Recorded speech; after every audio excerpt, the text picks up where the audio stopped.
मुक्ति का अगर कोई साधन है तो शिव महापुराण से बढ़कर और कोई साधन नहीं है। भगवान महादेव के सामने जाकर के अगर मांगना पड़ता है तो फिर वो तो भक्ति व्यभिचारी भक्ति हो गई। ये भक्ति नहीं है, ये तो व्यभिचारी भक्ति है। सद्भक्ति होनी चाहिए। भगवान के सामने पहुंचने के बाद में तो भगवान से यही कहें, प्रभु हमें तो बस आपकी कथा मिलती रहे, बस और कुछ नहीं चाहिए, कुछ नहीं, बस यही भक्ति है, यही भक्ति है। मोक्ष और मुक्ति तो अंतिम छोर है, वो तो मिल ही जाएगा। आप दान पुण्य करो, किसी का भला करो, उससे ही ये मोक्ष मिल जाएगा। ये सब चीजें मिल सकती हैं। लेकिन भगवान महादेव से अगर मांगने का हो तो बस यही मांगना, प्रभु आपका भजन करता रहूं, आपका स्मरण करता रहूं, हर एक श्वास श्वास में आपका याद बनी रहे, बस और कुछ नहीं मांगूं, मैं तो इतना मांगता हूं बस। इसलिए भगवान महादेव की भक्ति मांगिएगा, क्योंकि भगवान महादेव के प्रति लोगों की बहुत कम अलग धारणा है। भगवान महादेव के प्रति बहुत कम। महादेव की ज्यादातर आप टोली देखेंगे, जो महादेव के जो पागल दीवाने होते हैं, वो एक अलग, उनकी दुनिया अलग होती है। बस उनको लोग पागल समझते हैं, थोड़ा सा अलग मस्ती होती है उनकी। शिव भक्तों की एक खासियत होती है, शिव भक्तों के पास में कभी भूत प्रेत नहीं आता है। लगभग देखना आप, जो शिव भक्त होगा, भगवान महादेव का जिसके इष्ट होगा, उसके कोई भूत प्रेत का कोई चेड़ा नहीं होगा, भूत प्रेत की कोई समस्या नहीं होगी। आप जानते हो ना क्यों नहीं होगी? क्योंकि भूत प्रेत का डिपार्टमेंट किसके है? भगवान महादेव के हिस्से में आता है। जैसे केंद्र से सरकार चलती है, अलग अलग डिपार्टमेंट होते हैं। ये रेल मंत्री है, ये गृह मंत्री है, ये जल मंत्री है, सबको अलग अलग डिपार्टमेंट सौंप रखे हैं कि भाई आपको ये कार्य है। ऐसे ही भगवान महादेव के हिस्से में भूत प्रेतों का जितना भी, क्योंकि ये सृष्टि उनकी है।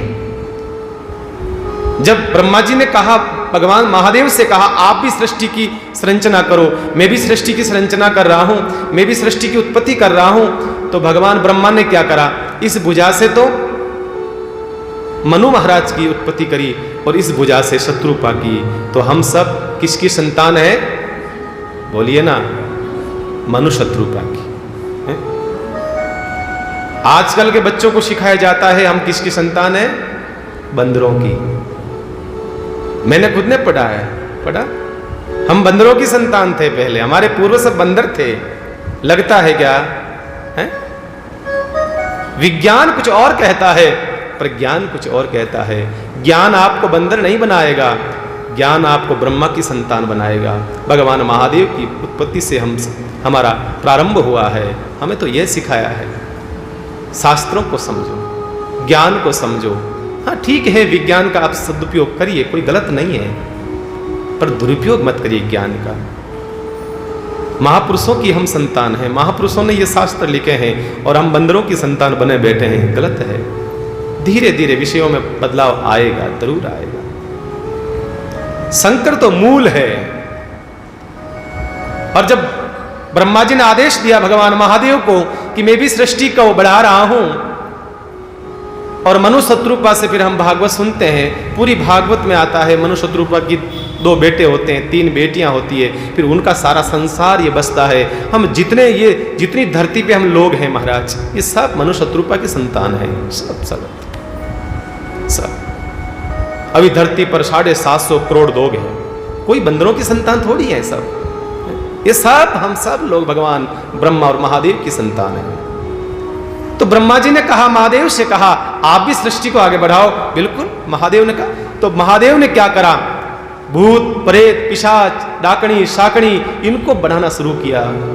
चारों ओर धरती पर महाराज भूत प्रेत हो गए, बहुत हो गए। भागवत में प्रसंग आता है, सुनना। ब्रह्मा जी ने कहा, अरे ये क्या कर रहे हो? कहा, आपने तो कहा सृष्टि को बढ़ाओगा, अरे ऐसे बढ़ाओगे? मैं सृष्टि वो बढ़ा रहा हूं, वो सब खा रहे हैं, इनको परेशान कर रहे हैं। बंद कर दीजिए, आपकी सृष्टि रहने दीजिए। भगवान महादेव आप जहां हो वहां बैठे रहो, बस भजन करो। क्योंकि ये सारी सृष्टि भगवान महादेव की है, और जो भगवान महादेव का पुजारी है, भगवान मेरे शिव का, भोले का कोई भक्त है, उसके भूत प्रेत पिशाच डाकनी शाकनी कोई नजदीक नहीं आता है, क्योंकि उसके त्रिशूल से सब कांपता है, सब भयभीत रहते हैं, सब भयभीत। शंकर भगवान तो मूल है, मूल है, और मूल अगर सलामत रहता है तो फिर उसके ऊपर का जो भाग है तना, वो तना भी सलामत रहता है। तन्ने के बाद में तन्ने का मूल ऊपर जो है पत्ते होते हैं महाराज, डालियाँ होती है, डालियाँ सलामत रहती हैं। उसके बाद में जो फूल होते हैं, उस फूल में से उसमें जो फल निकलते हैं, उसके जो रस है वो महाराज सारा का सारा रस जो है सलामत है। ये सब तने से निकला है, और तना है, मूल है भगवान महादेव, भगवान महादेव। इसलिए ब्रह्मा जी स्वयं नारद से कह रहे, नारद ठीक है मैं बैठा हूं कथा सुनाने के लिए तेरे को, बाकी भगवान महादेव का चरित्र तो मेरे बस में है नहीं सुनाना। जितना मैंने भगवान महादेव को समझने की कोशिश करी है उतना तो सुना ही सकता हूं मैं, क्योंकि जहां इंसान की बुद्धि समाप्त होती है वहां से भगवान महादेव का चरित्र प्रारंभ होता है। जहां हमारी बुद्धि खत्म हो जाती है, बस हम यहीं सोच सकते हैं, यहीं तक सोच सकते हैं, वहां से भगवान महादेव का चरित्र प्रारंभ होता है, वहां से प्रारंभ होता है। और शिव भक्त होना तो सौभाग्य की बात है महाराज। और संत परंपरा में देखेंगे आप, ज्यादातर संत महापुरुष मिलेंगे आपको, शिव भक्त मिलेंगे, भगवान महादेव की उपासना मिलेगी लगभग संतों की।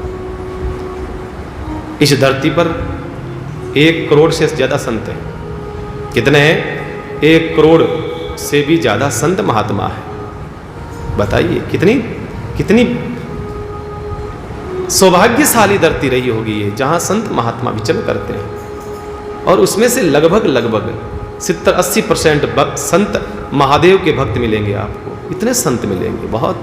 14 अखाड़े हैं हमारे, जो परंपराएं हैं संत महापुरुषों की, इन 13-14 अखाड़ों में से ही सब संत परंपरा निकली हुई है। उनको मिलाकर के अगर देखा जाए संत महात्माओं का, आप कुंभ जाते हो ना, कुंभ में देखिए आप संत महात्मा होते हैं, भजनिक महापुरुष होते हैं, उसमें से लगभग 70-80% संत भगवान महादेव के पुजारी होते हैं, भगवान महादेव की इष्ट होता है उनका। और वो संत किसी से कोई मतलब नहीं रखते हैं, वो संत महात्मा बस साल में 1 बार पहाड़ों से उतरते हैं, बस ज्यादा। हमने तो संतों को समझा ही नहीं है, हमने संतों को नहीं समझा है। हमने बस बाहर के रूप ढंग को, बाहर के कपड़ों को, आवरण को देख करके हम बस ये समझ बैठे। बाकी भजनिक महापुरुष तो पहाड़ों में रहते हैं, विचरण करते हैं। उनको ना तो आपके सम्मान की जरूरत है, ना आपके पैसे की, ना पद की, ना प्रतिष्ठा की। वो तो भगवान महादेव के भक्त हैं, साल में 1 बार आते हैं, हरिद्वार आदि तीर्थों में आकर के स्नान करके पुनः पहाड़ों में चले जाते हैं, बस। और कोई जीवन नहीं। गुफाओं से निकले और वापस पुनः लौट जाते हैं गुफाओं में, और कुछ नहीं। महापुरुषों का यही जीवन है। कुंभ में विशेष करके संत महात्मा सब आते हैं। जो संत आपको कहीं नहीं मिलेगा वो संत कुंभ के मेले में मिलेगा महाराज। कुंभ के अवश्य आए। इतना दिव्य तेज होता है उनके चेहरे पर, इतना दिव्य तेज होता है, कोई बात क्या कर ले साहब। डर लगता है ना आप लोगों को संतोष दर्शन, वहां जाते हो कुंभ में महाराज, चिमटा नहीं ठोक दे, कहीं मार दे। मारते नहीं है वो, पर उनका जो चेहरे का तेज है, ऐसा लगता है कि कहीं बात करना कहीं भारी न पड़ जाए, क्योंकि वो साधना की ताकत है, भजन का, सुमिरन का तेज, ओज, वो दिव्यता, वो महापुरुषों का अखंड है वो। इसलिए कोई व्यक्ति, कोई भोगी आदमी व्यक्ति बात नहीं कर सकता उन महापुरुषों से, कोई बात नहीं कर सकता। बड़े हम भी डरते डरते बात करते हैं महापुरुषों से, क्योंकि कहीं एक भी शब्द की त्रुटि न हो जाए, भगवान महादेव को बुरा न लग जाए, इसलिए बहुत तरीके से बात करना पड़ता है। और संतों के अंदर क्रोध की थोड़ी सी मात्रा ज्यादा होती है ना। ये अवगुण नहीं कह सकते इसको, संतों के अंदर ऐसा कहते हैं, ये क्रोध आना इसको अवगुण नहीं कह सकते हैं, क्योंकि ऐसे ऐसे महापुरुष होते हैं, ऐसे ऐसे भजनिक संत होते हैं जो जिनकी आत्मा भगवान से मिलने के लिए आतुर रहती है, इतना भजन करते हैं, वो इतना भजन करते हैं। ये बड़ी पत्ते की बात बता रहा हूं मैं आपको। कई संत ऐसे होते हैं, कई महापुरुष ऐसे होते हैं जिनकी आत्मा भगवान से मिलने के लिए आतुर रहती है, पर अपने शरीर को टिकाने के लिए कुछ दुर्गुण रखने पड़ते हैं, कुछ दुर्गुण, ताकि आत्मा शरीर में बनी रहे, टिकी रहे। स्वामी रामकृष्ण परमहंस का नाम सुना आप लोगों ने? बोलिए ना, कौन थे? उनके शिष्य का नाम क्या था? स्वामी विवेकानंद। बहुत बड़े भक्त थे वो। किसके थे? मां काली के। आहा, कलकत्ता गए कभी? हैं? दर्शन करा? बहुत सुंदर। वो मां काली के भक्त थे।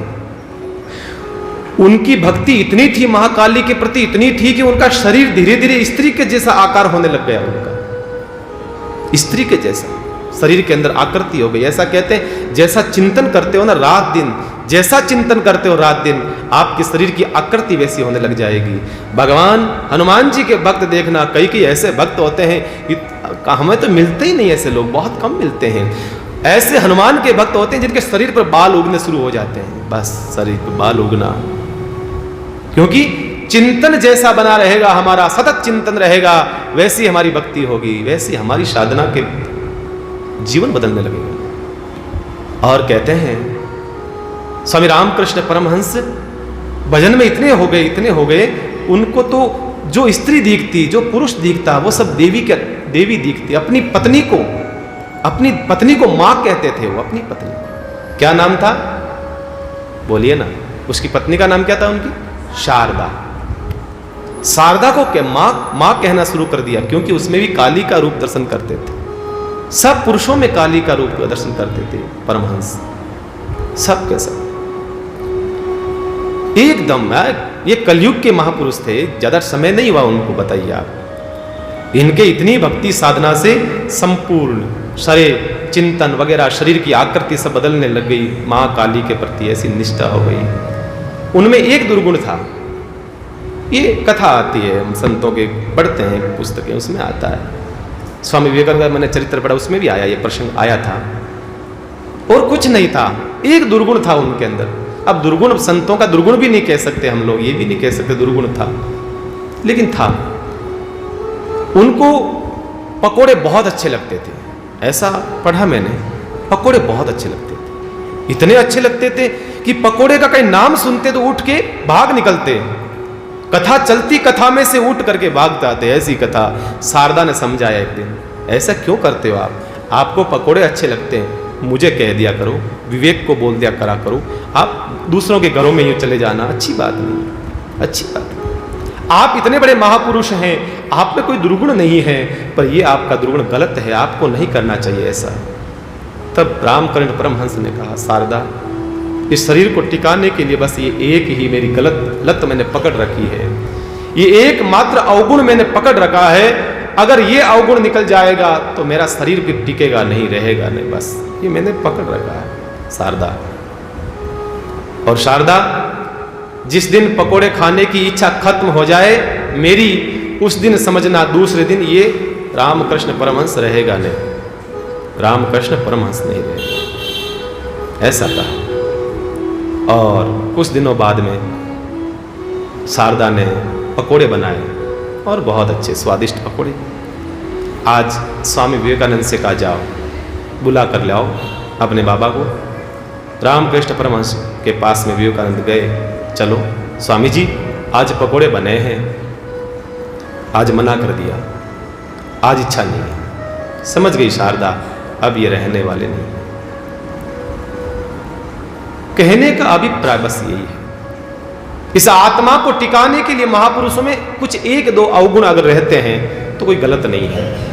अगर इस आत्मा से बिल्कुल अवगुण निकल जाएंगे तो फिर ये आत्मा यहाँ शरीर में, इस नश्वर शरीर में टिकेगी नहीं, शरीर ही बिल्कुल नहीं रह सकती है, इस गंदगी से निकलना चाहती है। अगर आप में बिल्कुल अवगुण नहीं रहा, तो ये आत्मा परमात्मा मिलने आतुर रहती है। इसलिए महात्माओं के अंदर कुछ क्रोध का या कुछ अवगुण मिल जाता है। लगभग संतों में क्रोध की मात्रा ज्यादा होती है, वो इसीलिए रखते हैं बस, और कोई वजह नहीं। तो हम जाते हैं, जब कुंभ में जाते हैं, संतों का दर्शन करते हैं, वो साधना करते करते ऐसे हो जाते हैं महाराज, दिव्य तेज ओज।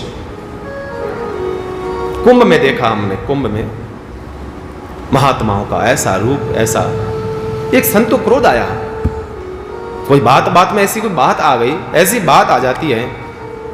एक ट्रक भरा था, ट्रक कोई धान आया था, कोई बोरी आई थी कुंभ के मेले में, कोई सामान देते हैं सामग्री, एक ट्रक आया हुआ था। उस पूरे ट्रक को अपने लिंग से बांध करके महाराज खींच लिया उन महापुरुषों। बड़ा गजब का ताकत, भजन की तेज प्रताप महापुरुषों का, आश्चर्य हुआ उस समय। ये सब भगवान महादेव के भक्त मिलेंगे आपको, लगभग।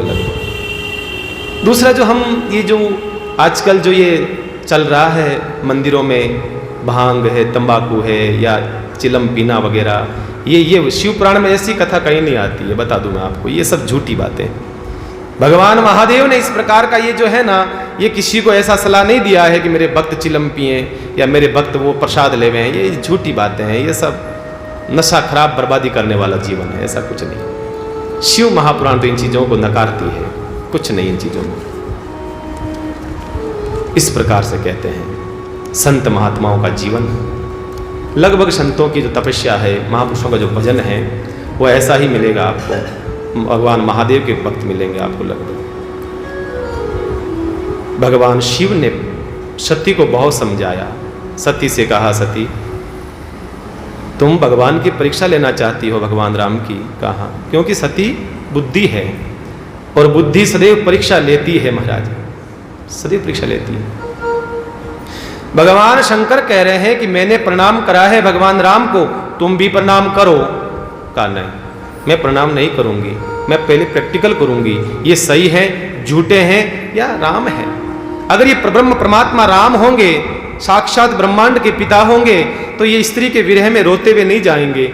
इनको पता होना चाहिए मेरी स्त्री को कौन लेके चला गया, ये रो रहे हैं, ऐसे गलत बात है।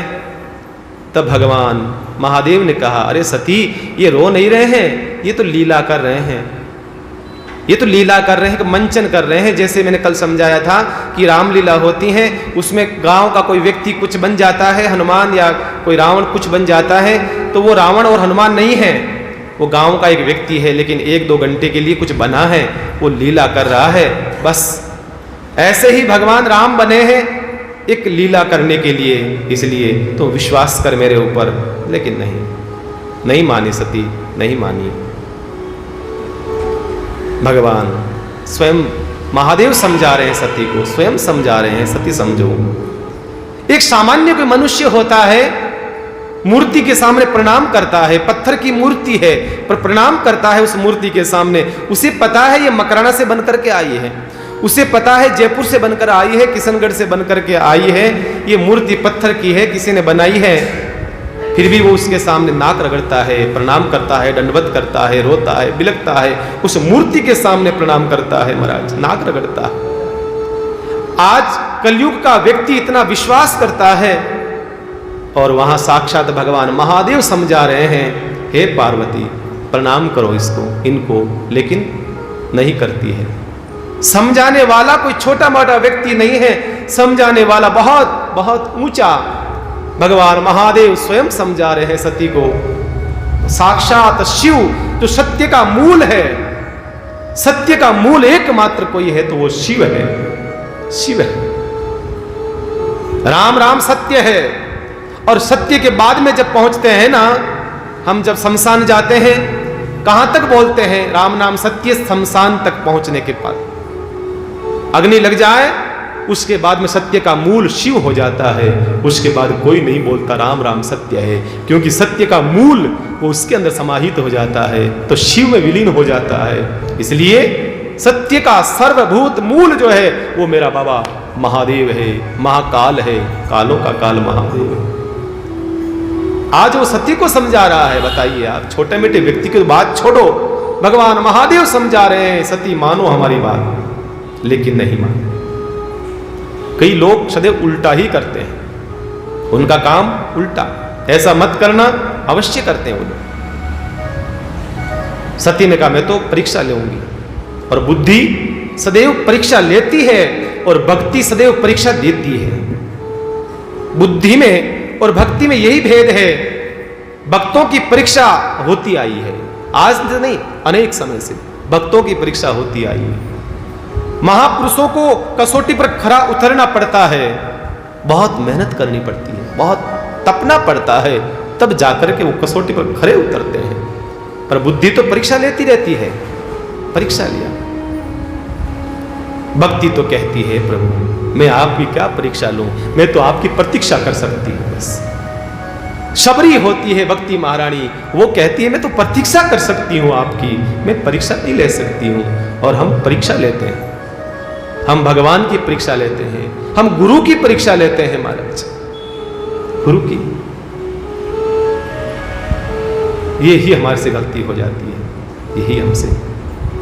भक्ति तो बिना समर्पित भगवान के चरणों में चढ़ जाती है, उसे भक्ति कहा है। वही भक्ति का मूल है, वही भक्ति है। शबरी ने ये नहीं कहा भगवान से, कोई शिकायत नहीं करी है प्रभु अब कब आओगे, नहीं। प्रभु के बहुत भक्त हैं, आने में विलंब हो गया होगा, मैं तो छोटी सी एक भक्त हूं, भगवान के तो बहुत बड़े बड़े भक्त हैं, बहुत बड़े बड़े। ये है भक्ति महाराज। इसलिए सती ने कहा मैं तो परीक्षा लूंगी। और पति जब मना करता है, स्त्री जबरदस्ती करती है, उसका परिणाम आप जानते हो। पति ने अगर कह दिया ऐसा तो ऐसा होना चाहिए। शिव महापुराण कहती है पति की आज्ञा में ही स्त्री का मूल धर्म है स्त्री का, और पति की आज्ञा सर्वोपरि उसके जीवन में होनी चाहिए। पति कहता है ऐसा करो तो ठीक है। भगवान महादेव ने बहुत समझाया, विपरीत जाना। और कई माताएं बहनें उनका काम है विपरीत जाना। एक बहन थी, वो बिल्कुल कोई पति कुछ कहता उसका उल्टा करती। पति कह देता आज ये बनाना है, क्यों ये क्यों बनाएंगे, आज ये बनाएंगे, वाह भाई थारी इच्छा है जो बना तो दे। पति जो कहता बिल्कुल उसके अपोजिट, बिल्कुल उसके विपरीत करती। पति कह देता घर में ये बात है ना, बाहर जान मत कीजिए हो, ध्यान रखिए। क्यों हम मार जाओ, अब बाहर जान क्यों सबने। कई लोग विपरीत, एकदम विपरीत। एक दिन उसने अपने पति से कहा अरे सुनते हो, मुझे तीर्थों की यात्रा करनी है, अभी श्रावण महीना चल रहा है, हरिद्वार ले चलो मुझे दर्शन करने के लिए, स्नान करने का। नहीं नहीं, ऐसी गलती नहीं करेंगे आपको ले जाने की, आप हमारा काम उल्टा करती हो, हम जो कहते हैं का बिल्कुल नहीं करेंगे, एकदम का एक, मैं जो कहूंगा वो करोगी का, बिल्कुल आप जो कहोगे वो ही करूंगी। पति ने कहा लगता तो नहीं है, कहा नहीं विश्वास करिए प्लीज ले चलिए। ठीक है, पति हरिद्वार लेने के लिए हरिद्वार पहुंच गए। पति ने कहा हरिद्वार तो आप जानते हो स्नान करने की जो मुख्य जगह है वो है हर की पौड़ी। वो वहां कोई स्नान कर लेता है, यूं समझता है सीधा भगवान का द्वार, भगवान के वहां प्रवेश कर जाता है हर की पेड़ी। कुछ स्थान विशेष होते हैं, हालांकि संत तो भजनिक संत तो कहते हैं ऐसा कुछ नहीं है। गंगा महारानी में जहां स्नान करो आप, जहां स्नान करो वो एक फल देने वाला होता है। पर कुछ ये कुछ बनाई हुई एक परंपरा, ऐसी परंपरा बनी हुई है कि वहां स्नान करने से मुक्त होता है। पुष्कर में हमारे 54 घाट है, पुष्कर में कोई एक थोड़ी 54 घाट है, पर ज्यादा भीड़ गौ घाट पर इतनी भीड़ होती है, इतनी भीड़ होती है। बाकी सब सुने पड़े हैं घाट, सब सुने पड़े हैं, पर लोग क्या सोचते हैं कि आटक स्नान करनो सीधा बाईपास है, एकदम टिकट मिल जी हमारा। गजब भाई, गजब है। ऐसा कुछ नहीं है, आप सरोवर में आ गए, स्नान कर लिया किसी भी घाट पर, आप तो मुक्त हैं। पर उस स्त्री, वो पुरुष और स्त्री दोनों पति पत्नी पहुंचे हर की पौड़ी, और पति ने कहा सुन ध्यान रखिए, पानी बहुत तेज है। हाँ हाँ जाणू जाणू है ना, पहली को नहीं आई, पहली भी आवड़ी हूँ मैं, हमारे मम्मी पापा से आगे। अरे देवी बात चौखी बात है लेकिन थोड़ा ध्यान राख जी। हाँ हाँ जाओ। वो जान तो आदमी का तो बात तो मानने को इतना साला में नहीं मानी, आज की कर मान। थोड़ी आगे स्नान कर जाऊं लागी और स्नान करने के लिए व्यवस्था है ना, पकड़ सांकड़ सांकड़ है, रस्सी है, वो स्नान करने की व्यवस्था होती है। तो आदमी ने कहा अरे ध्यान से, ये थोड़ा सा मजबूत पकड़ लेना, थोड़ा सा टाइट पकड़ लेना। अच्छा मुझे पता नहीं है, मैं नहीं पकड़ू, जाओ। और छोड़ दिया गुस्से गुस्से में। और वो महारानी गई, वो गई, वो गई, वो गई। जो बचाने वाले जो गोताखोर थे वो कूदे, सब बचाने वाले लोग रहते हैं गंगा तट पर, सब कूदे, वो भी उसके पीछे पीछे महाराज बचाने के लिए भागे। उसका पति भी कूदा, वो उधर चला जिधर से पानी आ रहा है। लोगों ने कहा पागल हो गया है या तैयारी कर रहा पागल होने की। अरे तेरी पत्नी इधर गई है और तू इधर जा रहा है जिधर से पानी आ रहा है। उसने कहा पत्नी किसकी थी? कहा पत्नी तेरी थी। कहा मुझे पता है, जिंदगी भर कभी सीधी नहीं गई है, अब कौन सी सीधी गई, उल्टी गई होगी, इधर ही गई होगी वो मार। आज तक वो कभी सीधी नहीं गई है, अब कौन सी सीधी गई होगी। कुछ भी कहा उल्टा, कुछ भी कहा उल्टा। और भगवान महादेव ने यही समझाया सती को। अरे सती, मन में सोच लिया, मोरे कह संशय नाही, विधि विपरीत भले नाही। ठीक है, परीक्षा लेना चाहती हो तो लो। बैठ गए भगवान महादेव और क्या बोले, होई सोई जो राम रुचि राखा, को कर तर्क बढ़ावे शाखा। अब जो होगा मेरे भगवान चाहेंगे वही होगा। भगवान शिव ने सब विधाता पर छोड़ दिया। बस शिव पति भी हैं, गुरु भी हैं पार्वती के, और स्वयं ईश्वर भी हैं। आज गुरु समझा रहा है, पति समझा रहा है, ईश्वर समझा रहा है, फिर भी नहीं माने महाराज। फिर भगवान महादेव ने सोच लिया, जो विधाता ने रच दिया, जो विधाता ने सोच रखा है, इसके विपरीत जो जाता है उसका परिणाम गलत होता है। ध्यान रखो, विधि के विपरीत जो भी गया है उसका परिणाम बस गलत ही हुआ है, ठोकर ही खानी पड़ती है। विधाता को कभी भी हम लोग नियम से बाहर नहीं निकले। विधि ने जो नियम बनाए हैं उस नियम के अकॉर्डिंग चलोगे आप, उस नियम के अंदर से होगे आप, तो आपका कोई भी बाल बांका नहीं कर पाएगा। और आप चाहते हो विधाता के नियम से बाहर चले जाएं, तो फिर आपको कुछ भी कोई भी कर सकता है महाराज। विधि मतलब एक कानून, विधि मतलब एक संविधान, विधि मतलब एक नियम, ये विधि है और उसके नियम चलते हैं यहाँ पर। और कानून और नियम अगर बाहर चले जाते हैं तो हमारी सरकार भी हमें दंड देती है, दंड देती है। कानून से बाहर जाओगे तो फिर दंड मिलेगा महाराज। कोरोना काल में लॉकडाउन हुआ था, सरकार ने कहा बाहर मत जाना, और बाहर जो निकले जो बोलिया मोरिया बेंका। तो हाँ, विधि का मतलब है तौर तरीके, इससे बाहर जाओगे तो कानून हाथ में लेना गलत है।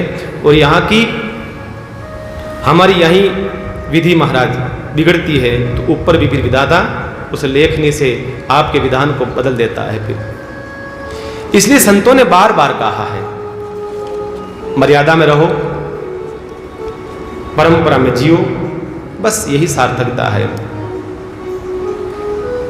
ऊपर जो बैठा है विधाता वो कुछ नहीं करता है, बस जो करते हैं आपके कर्म करते हैं, आपके कर्मों की एंट्री वो करता है। बस वो ऊपर बैठा कुछ नहीं कर सकता है, बस वो तो हाथ में कलम रखता है और कॉपी रखता है।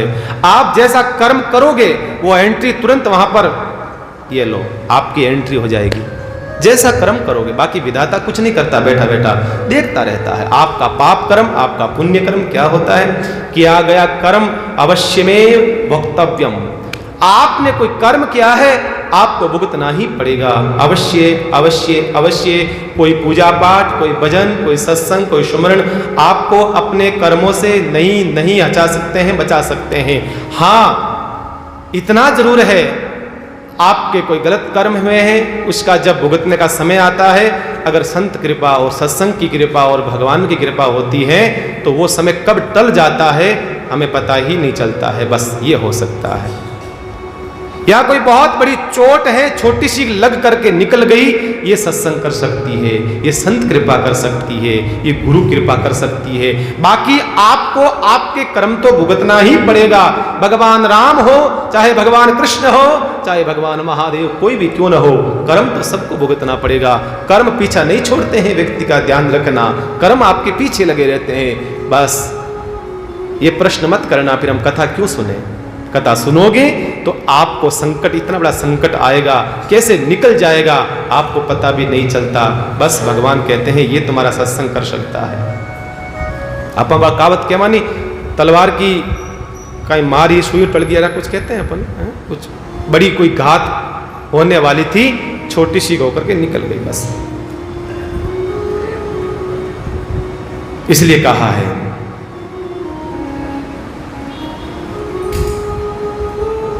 एक बात आप सुनते ही होंगे महाराज, बड़ा से बड़ा कोई आदमी होता है, परोपकारी आदमी होता है, जीवन में गांव में ऐसा उस आदमी का वर्चस्व होता है, कहते हैं महाराज ये धार्मिक आदमी है, बहुत बड़ा धार्मिक आदमी है, इसने कभी जीवन में चींटी को भी नहीं मारा, और अंत समय में महाराज बहुत तड़पा हो, बहुत तड़पा। हम कहते हैं कई लोग, क्यों महाराज, जीवन में इसने कोई पाप नहीं करा, और ऐसा आदमी बहुत भला आदमी था, फिर जाते जाते महाराज कैंसर हो गया, तड़पने लगा, रोया, बिलखा, लकवा हो गया या वो हो गया। इसके पीछे कारण क्या है? हाँ, आदमी का जीवन आपको 100% नहीं दिखता है, आदमी का जीवन 20% दिखता है, 80% आदमी का जीवन पर्दे के पीछे होता है। वो किसको दिखता है? हमको नहीं, वो विधाता सब देखता है ऊपर। उसके कर्म का भी आवरण होता है उसके ऊपर महाराज। बड़े बड़े संतों को देखा है, भजनिक महापुरुषों को देखा, बड़ी करीब से देखा है, जाते समय उनकी दशा बहुत बहुत ऐसी हो जाती है, मन में पीड़ा होती है कि यार ऐसे संत महापुरुष जिंदगी पर जिन्होंने भजन करा है, स्मरण करा है, और अंत समय में कैंसर हो गए, सुनने को मिलता है। सोचो आप, उसके कर्म उसका पीछे नहीं छोड़ते साहब। वो कर्म तो कर्म है। आपने नाम सुना डोंगरे जी महाराज का? पन्ना भाई दर्शन करा आप लोगों ने? हाथ खड़े करो, कितने लोगों ने करा डोंगरे जी महाराज दर्शन? बहुत कम लोगों ने करा। गुजरात के संत, बहुत अच्छे संत। और साहब अब आज की कथावाचक तो कुछ नहीं, कथावाचक बस ठीक है, हम तो कथाएं कह रहे हैं तो बस ठीक है, बस आप लोगों को एक लगाने के, बाकी कथावाचक अगर देखा जाए, डोंगरे जी महाराज जैसा महापुरुष, बहुत बहुत बहुत महापुरुष, बड़े महापुरुष, ऐसी कथा करते थे साहब, ऐसी कथा करते थे, कहते हैं कथा भाव मग्न होकर करते थे।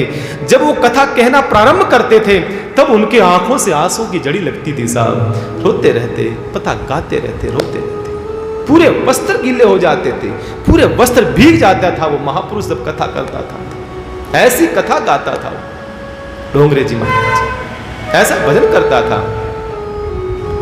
और एक ही कीर्तन करते थे वो, एक कीर्तन, किसी को याद नहीं है आप शायद, मतलब जीवन में उन्होंने दूसरा कीर्तन नहीं करा, एक कीर्तन गाया उन्होंने जिंदगी भर, और वो था गोविंद मेरो है, गोपाल मेरो है, बस एक ही कीर्तन गाया और कोई दूसरा कीर्तन नहीं गाया। तो कई लोगों ने बोला आकर के, महाराज आप ने संत जो है कई बदल बदल के कीर्तन करते हैं और आप एक कीर्तन को बार बार गाते रहते हो, एक कीर्तन को बार बार गाते रहते हो, बदल बदल के कीर्तन करा करो, बदल बदल के करा करो। वो एक बात कहते थे, अरे भैया पहले इस कीर्तन को पूरा होने दो, जिस दिन ये कीर्तन पूरा हो जाएगा उस दिन दूसरा कीर्तन करूंगा मैं। कहा महाराज कैसे?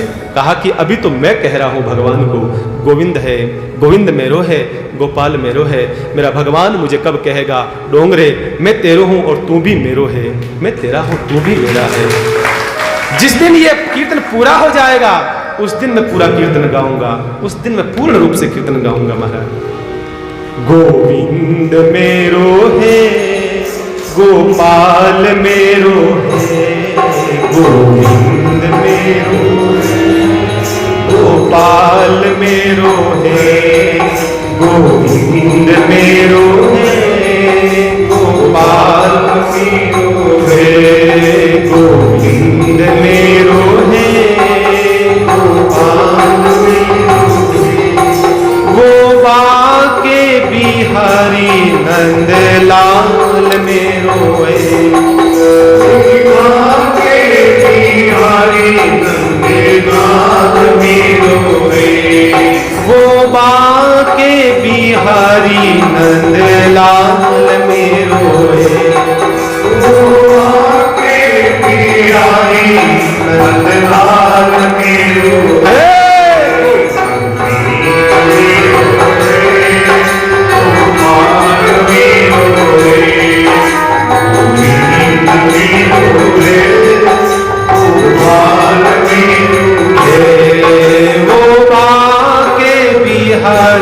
नंद लाल मेरो है, वो बाके बिहारी नंद लाल मेरो है गोविंद मेरो है, गोपाल मेरो। सब गाइए बड़े भाव से, है महादेव।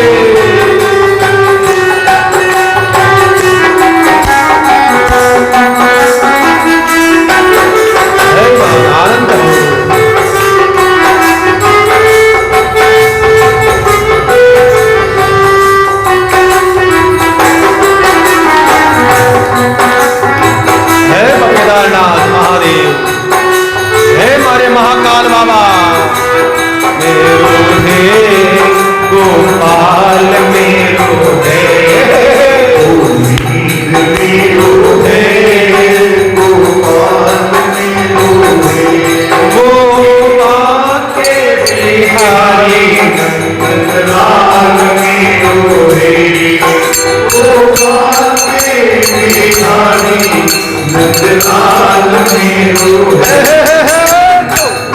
मेरो है गोपाल मेरो है, गोविंद मेरो है गोपाल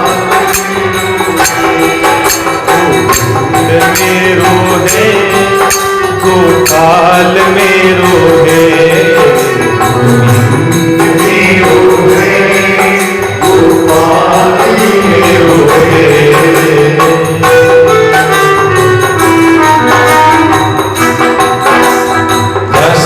एक कीर्तन उन्होंने जीवन भर गाया, एक कीर्तन बस। गोविंद मेरो है गोपाल मेरो है।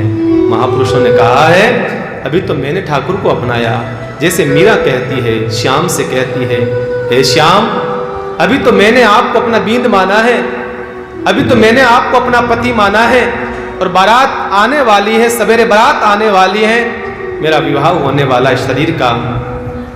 एक बार आप मुझे कह दो कि मैं भी तेरा पति हूं। मीरा कहती है ऐसे ही पुत्र मां से कहती, मां बेटे से कहती बेटा बोल मम्मा बोल मम्मा। वो पहली बार मां बोलता है, कितना अच्छा लगता है, वाह मेरा नाम लिया। एक संसार का व्यक्ति, एक संसार का कोई छोटा जीव मां करता है तो उसको आनंद आता है। ऐसे ही भक्त कहता है प्रभु एक बार मुझे कह दो तू मेरा है, तू मेरा है, बस फिर कोई चिंता न लगे। डोंगरे जी महाराज ये कीर्तन का था, उनका अंतिम समय बड़ा खतरनाक हुआ सा, गले में कैंसर हो गया, बहुत दुख पाए, बहुत दुख पाए। अंतिम समय में डोंगरे जी महाराज लोगों ने कहा, बातें करी, देखो जिंदगी भर भजन करा, सुमरण करा, सत्संग करा, भगवान का कीर्तन करा, अंतिम समय इनका ऐसा हुआ, गले में कैंसर हो गया, खाना पीना सब छूट गया, मरने का समय आया, अंतिम समय आ गया। लोग पास में आए, महाराज एक बात समझ में नहीं आई, विधाता की क्या गति है, विधाता का क्या लेख है, समझ में नहीं आता है। आप जैसा महापुरुष जिंदगी भर भजन करता है, अंतिम समय में यह स्थिति आपकी देखते हैं, ऐसी स्थिति कहीं कहीं। तब डोंगरे जी महाराज ने एक बात कही, बड़ी प्यारी लगी मुझे। डोंगरे जी महाराज ने कहा, देखो भाइयों, शरीर तो शरीर है, एक दिन गलना ही था ये तो। और भगवान का नाम लेते लेते अगर शरीर गल गया तो ये तो भाई फायदे का सौदा हुआ। ये कौन सा घाटे का सौदा है? अरे शरीर गला है तो भगवान का नाम लेते लेते गला है। इसमें कोई टेंशन की बात नहीं, कोई सोचने की बात नहीं है। जीवन का बेड़ा पार हो जाएगा। शरीर तो मिटना है, मट्टी होना है। जिंदगी में भगवान का नाम लिया और गल गया, गला गल गया तो क्या बड़ी बात है? हमारी सारी शरीर, हमारा सारा जिंदगी परिवार की सेवा करते करते चला जाता है, गल जाता है, हमारा सारा जीवन नष्ट हो जाता है। पर महापुरुष कहता है मेरा गला अगर गला है, कैंसर हुआ है, मैंने भगवान का नाम लेते लेते अगर कैंसर हुआ है तो कोई मुझे कोई चिंता की बात नहीं है। लोगों के मुख पर ये शब्द ऐसा अमर कर गया, ऐसा अमर कर गया वो महापुरुष स्वामी राम सूरदास जी महाराज। ऐसे महापुरुष शब्द कभी कभी अमर हो जाते हैं। शब्द निकल कहां से रहा है ये बड़ी बात है। बस शब्द तो मैं गणे बोला महाराज, पर शब्द कहां से निकल रहा है, कितनी ऊंचाई से निकल रहा है। जो शब्द जितनी ऊंचाई से निकलेगा वो इतनी गहराई में जाएगा, इतनी गहराई में जाएगा। बस बार बार कहते रहो प्रभु हम तुम्हारे हैं। शिव बोले सती से, सती परीक्षा लेवे जो तो अच्छी बात है, पर विवेक से लेना, जरा समझदारी रखना, विवेक से लेना। परीक्षा लेना गलत नहीं है, परीक्षा लेनी चाहिए, परीक्षा लेने से आगे बढ़ता है, पर विवेक से काम लेना। सती ने कहा ठीक है मैं सब जानती हूं, मैं दक्ष की बेटी हूं, छोटे मोटे बाप की बेटी नहीं हूं, दक्ष की बेटी हूं, ठीक है जा। सती गई। सती ने सीता का वेश धारण कर लिया। भगवान महादेव ने कहा जरा ध्यान से लेना परीक्षा, यही गलती कर दी, सीता का वेश बना दिया।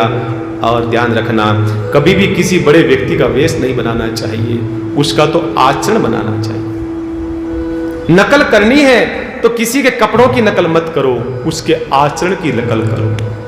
ध्यान रखो। हम तो महाराज क्या करते हैं, हम अनुसरण करते हैं उसके, जो जी रहा है, जो शरीर जो उसका देखने का है, बस उसका आचरण करते हैं, उसका आचरण करते हैं। गलत बात है। अनुसरण करना है, उनके आचरण को करो, उनकी जो जीवन जीना का तरीका है उसका करो। बाहरी आवरण से प्रेम नहीं करना है। बाहरी आवरण को क्या प्रेम करना है? आत्मा से, उसके जीवन जीने का ढंग जो है उससे करो। अगर वेशभूषा का अनुसरण ही करना है तो संसार के लोगों का क्यों, संतों का करो। है? आजकल जो भी फैशन में कोई बड़ा हीरा होता है, एक्टर होता है, वो कोई कपड़े पहन लेता है, बस सब लड़के वैसे पहनने लग जाते हैं। आजकल फैशन चल रही है महाराज। वो जैसी कटिंग करवाता है ना, कटिंग जैसा हीरा करवाता है फिल्म का, वैसे सब के सब भेड़ चाल सब कटिंग कराने लग जाते हैं। अरे भाई नकल करना है तो संतों की करो, है? चोटी रखो, नकल करना है, संत कपड़े पहनते हैं वैसे पहनना शुरू कर। नकल ही करना है तो ऐसी नकल करो। उन भोगी लोगों की नकल क्या करना है, करनी है तो कोई योगी की नकल करो, वो तो भोगी लोग हैं महाराज। हैं? जितना वो हमें पर्दे पर दिखते हैं ना टीवी के अंदर, इतने समझदार, इतने सेंसियर, इतने खराब लोग हैं। ध्यान रखना, बहुत गंदे लोग हैं महाराज। रात दिन नशा करने वाले लोग हैं, रात दिन व्यभिचार करने वाले लोग हैं, देश को बर्बाद करने वाले लोग हैं, और कुछ नहीं है महाराज। मैं तो अपील करूंगा सरकार से, महाराज दुष्टों को बंद किया जाए। इनको अगर देश को सलामत रखना है, देश को सुरक्षित रखना है, इन दुष्टों को बंद किया जाए महाराज। जो नंगा नाच रहे हैं उनको बैन किया जाए सबको महाराज। जितना बर्बाद इन धारावाहिकों ने किया है, इस सीरियल ने किया है बर्बाद, इतना फिल्मों ने नहीं करा जितना बर्बाद। घर घर में जो बर्बादी हुई है आज सीरियल से, धारावाहिकों से, इतनी बर्बादी कभी नहीं हुई, बताइए आप। और ये सब लोग देश को बर्बाद करने वाले लोग हैं, ये पाश्चात्य संस्कृति के लोग हैं। ध्यान रखना, ये सब लोग ध्यान रखो, इनका कोई आचरण करने योग्य नहीं है। इनके आचरण का अनुसरण कभी न करें। करना है संत महापुरुषों के आचरण का अनुसरण करो भाई, संतों का अनुसरण करो महाराज। बाहरी आवरण से क्या अनुसरण करना है महाराज। अभी कुछ दिन पहले कांड हुए थे, कुछ कांड हुए थे, उसके अंदर कहा गया फिल्म करने वाले जितने लोग हैं सब चरस, भांग, गांजा, पता नहीं कौन सा नशा होता है, 99% लोग करते हैं ये सब नशा महाराज। तभी इतना काम कर पाते हैं 10-10 घंटे लगातार रात्रि के समय। ऐसा ये ताकत, वो सब नशे की ताकत से, सब भ्रष्टाचार महाराज बना पड़ा है। हमें प्रेम करना है, बाहरी जीवन से नहीं, भीतर आत्मा से प्रेम करना है। बस ध्यान रखिएगा, जीवन में और कुछ नहीं है। अनुसरण करना है, संत महापुरुषों के आचरण का अनुसरण करो महाराज, करना ही है।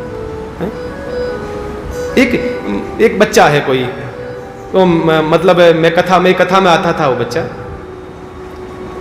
टोंक साइड कथा थी मेरी, तो वो घर जा करके ऐसे माइक लगा करके कथा पोथी पढ़ खोल करके तकिए के ऊपर ऐसे ऐसे हारमोनियम ऐसे वो लगा करके ऐसे मतलब मम्मी को कहता ले बैठ कथा सुनाता हूँ तेरे को, वो श्लोक मेरे जैसे गाता। मुझे वो वीडियो भेजती उसकी मम्मी, देखो गुरुजी आपकी नकल कर रहा। मैंने कहा अच्छी बात है, नकल कर रहा संतों की कर रहा, बढ़िया बात है? उन दुष्टों की तो नहीं कर रहा, उन पापियों भोगियों की तो नहीं कर रहा है ना, संतों की नकल कर रहा है, तो बहुत अच्छा है, बहुत अच्छा है। ध्यान रखिएगा, किसी की वेशभूषा से क्या संबंध है महाराज। एक लड़का लड़की बहुत बहुत ज्यादा प्रेम करते थे, इतना प्रेम करते थे, इतना प्रेम। और जानते हो नया नया किसी से प्रेम होता है तो बहुत ऊपर चढ़ता है, और जब गिरता है तो महाराज धड़ाम से गिरता है। शरीर से किया गया प्रेम स्टार्ट जब होगा बहुत ऊपर तक जाएगा, भीतर आत्मा से किया होगा वो धीरे धीरे ग्रोथ करेगा, धीरे धीरे बढ़ेगा। आत्मा से किया हुआ प्रेम, इतना प्रेम करते थे दूसरे से, बहुत प्रेम करते थे। लड़की ने लड़के से पूछा, पार्क में बैठे थे, ऐसे ही पूछ लिया, तुम मुझसे इतना प्रेम क्यों करते हो? लड़की ने लड़के से पूछा, आप इतना मेरे से प्रेम क्यों करते हो? लड़के ने कहा, तू बता, तू मुझसे इतना प्रेम क्यों करती है? लड़के ने कहा, नहीं पहले आप बताइए। उसने कहा, नहीं पहले आप बताइए। होता ही है। तो लड़के ने कहा, मैं तेरे से प्रेम इसलिए करता हूं कि तेरे जो बाल है ना, ये रेशम से बहुत अच्छे लगते हैं मुझे, ये रेशम की जुल्फें, ये बाल अच्छे लगते हैं। अच्छा ठीक है, बाल से प्रेम का? हाँ बिल्कुल, बाल से सुंदर लगती है, इसलिए प्रेम करता हूं तेरे से। उसने कहा ठीक है। उसने जोर से बालों को खींचा, बाल तो नहीं थी, विग थी लगी हुई थी, नकली बाल थे उसके, उड़ गए थे बाल सारे। तो खींचा, वो बाल लाके रख दिए, ये तेरे बाल, तू बालों से प्रेम करता है तो ये बाल पकड़। कहा तू गंजी है? कहा हाँ, मेरे बाल उड़ गए थे, मैंने वो लगा रखी है, लंबे बाल बना रखे हैं मैंने, ऐसे प्लास्टिक वाले थे, पता नहीं कौन से थे वो, ये। अच्छा, धोखा हो गया। लड़के ने कहा, तू बता, तू मुझसे प्रेम कैसे करती है? उस लड़की ने कहा, तुम्हारे दांत मुझे बहुत अच्छे लगते हैं। अच्छा, दांतों से प्रेम? और उसके कोई दुर्घटना में एक्सीडेंट हुआ था, बत्ती सी टूट गई, चली गई थी, नकली दांत लगा रखे थे। कहा ये ले, निकाल दे दिए। तुझे दांतों से प्रेम है तो ये पकड़ते हैं। हमने बाहरी आवरणों को प्रेम करना प्रारंभ कर दिया है, किसी को भीतर से प्रेम करना नहीं शुरू किया है। ध्यान रखना, किसी से प्रेम करो तो महाराज भीतर आत्मा से प्रेम करो। प्रेम करना है तो महापुरुषों से, साधुओं से, संतों से। और भगवान महादेव ने इतना समझाया, सती को इतना समझाया, फिर भी सती ने सीता का वेश बनाया और भगवान राम के आगे आगे चलने लगी। भगवान राम से आगे आगे चलना चाहिए था, पीछे पीछे आगे आगे चलने लगी। भगवान समझ गए, भगवान समझे, राम उससे पे 10 लक्ष्मण जी समझ गए। लक्ष्मण जी ने सोचा ये तो माँ पार्वती सती है, पर बोले नहीं, चुपचाप रहे। भगवान राम ने पूछ लिया, अरे मैं दशरथ पुत्र राम, अरे माता जी आप यहां क्या कर रही हैं? आप यहां क्या कर रही हैं? अकेली कैसे घूम रही हैं? आजकल वृषकेतु कहां है? ऐसे नहीं कहा शिव कहां है, ऐसे कहा वृषकेतु कहां है महाराज। वृषकेतु मतलब धर्म, बेल पर जो विराजमान है भगवान महादेव। बेल जो है धर्म का प्रतीक है, और धर्म साथ में अगर नहीं है तो आपका जीवन सुरक्षित नहीं है महाराज। ध्यान रखना, अकेला जीवन सुरक्षित नहीं है अगर धर्म आपके साथ में नहीं है तो महाराज। और बहुत शर्मिंदगी हुई सती को, बहुत शर्मिंदगी हुई, शर्म के मारे झुक जाती है, मस्तक झुक जाता है। सती शर्मा करके वापस भगवान महादेव के पास में आई और भगवान महादेव के पास में आकर बैठ गई। भगवान महादेव ने कहा, सती परीक्षा ली? कहा ली, कैसे ली? तब सती ने कहा, कछु ने परीक्षा लीनी गोसाई, कीनी प्रणाम तुम्हारी नाई। कछु ने परीक्षा लीनी गोसाई, कीनी प्रणाम तुम्हारी नाई। कछु ने परीक्षा लीनी गोसाई, कीनी प्रणाम